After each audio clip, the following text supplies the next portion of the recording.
What is the role that women play in the world, and how what is the importance of women in the change that we need to see in the world? I'd like to start off by saying there's a reason why women are on this earth. There's a reason why men are on this earth.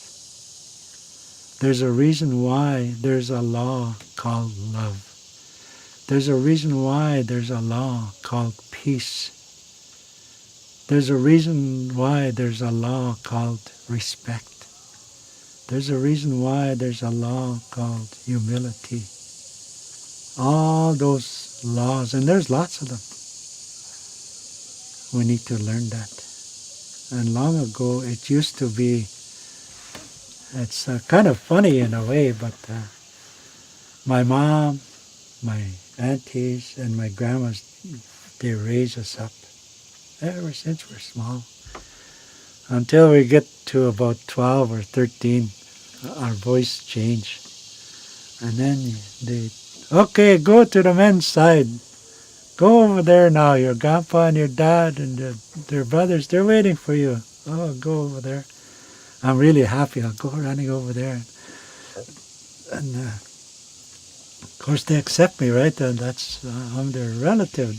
I'm their grandson. I'm their son. I'm their brother, so younger brother.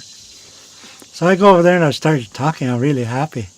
And they start to tease me. Hey, you're on the men's side now.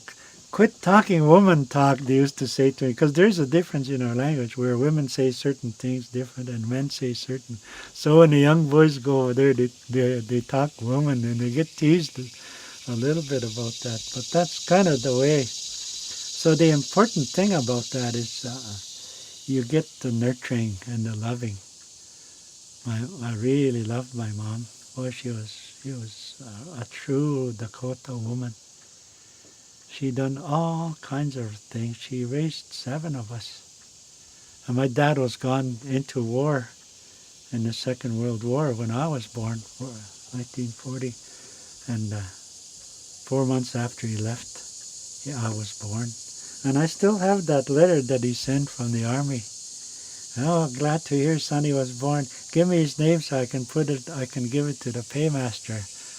So I still have it was airmail. It's a little blue letter, small little blue letter. I still have his letter. Yeah. So the importance, of course, is the loving and the nurturing that takes place, and all of that is the beginning of using your heart and centering your mind and make sure your body is physically, holistically well all around. They take care. They wash you, they take you to the river, give you a good washing. Every day they feed you, and they feed you according to the seasons. And oh boy, they make good food. And most women, they breastfed you. And so we grew up really healthy. We never had no trouble for a long time. So that, I know the importance of that. When you were born, the relationship that develops, the parenting that goes on, the kindness. The grandmas, they used to sing, I don't know, I think it's called lullabies, but it's not a set lullaby. It's whatever goes on right now as they're trying to put that boy or that girl to sleep. They tell a story, and in that story, when it's like a little song. They sing that song and they rock that little baby. Ah, ah, sitkara hutupi wana ishti. And that there are all the things that are going on. Listen, listen, the birds are singing. Sleep now. They're putting you to sleep.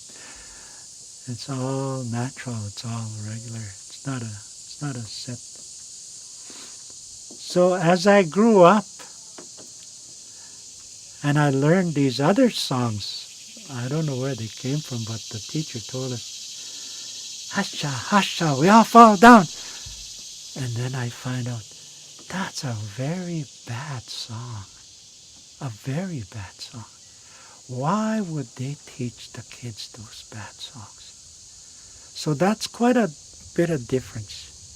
And then later on, they say, the government tells us, you don't know how to look after your kids. So we're going to take them, or we're going to, it's called Child and Family Services.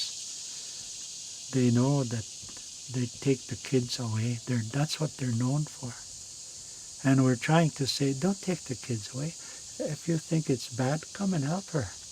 Raise the child right there. Don't take it away. Help her. But they're not listening. So because we learned from those old times the way it needs to be, and boy, we're all mixed up. They told us it takes a community to raise a child, and then one agency takes the child away. Hey, they don't give it to the community. They should. Her sister can look at, her auntie can look after that child. But they don't look at it that way. They should teach that young mother some kind of a parenting. Go back to the regular food. And that's what's hurting us too, where the food that we used to eat is not readily available nowadays. So we're weak. We're eating other kinds of foods like pizza and beer and all kinds of junk, and it makes us weak, and then we change.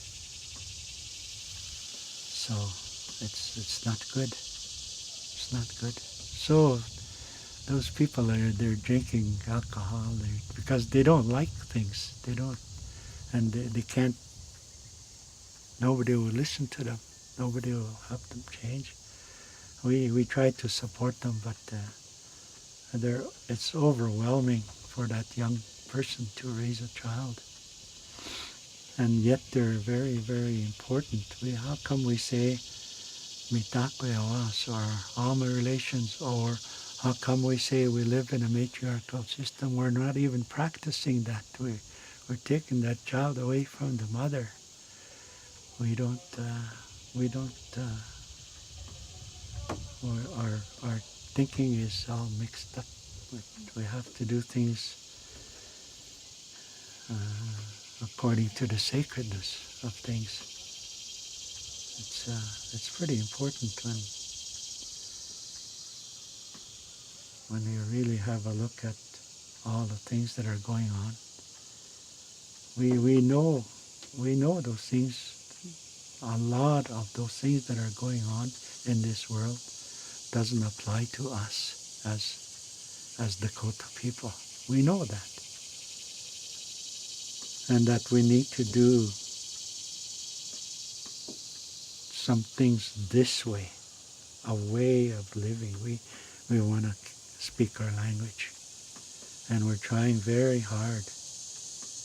Both my brother and I are teaching language, Dakota language, every year. I've done that since 1968. My brother's doing that in the States down here. I'm doing that in Canada. Knowing how important culture is, because language is culture. And when you only do half a culture, you become half of a person or a quarter of a person. And the government sees that, and they play on that.